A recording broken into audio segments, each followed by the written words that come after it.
Quand je visite les jardins de Suzhou, une question revient toujours dans mon esprit. Pourquoi cette ville a-t-elle créé autant de jardins privés?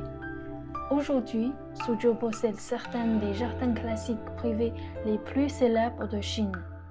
Mais ces jardins ne sont pas nés par hasard.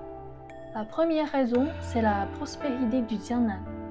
À partir des Song, la région devient l'une des plus riches de Chine, portée par l'agriculture, la soie et le commerce.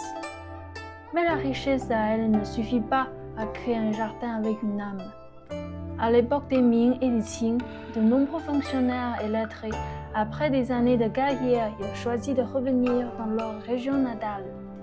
Ils faisaient construire des jardins privés, non seulement pour afficher leur richesse, mais pour lire, écrire, réfléchir et trouver une vie plus proche de leurs idéaux.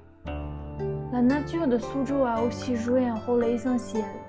Ces rivières et lacs et surtout les pierres du Taihu offraient aux jardiniers les matériaux d'un paysage miniature.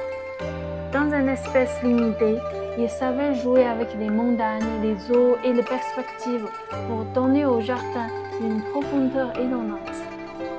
Un jardin de Suzhou n'est donc pas seulement un jardin, c'est le portrait d'une manière de vivre, rechercher l'harmonie entre l'homme, la nature et soi-même.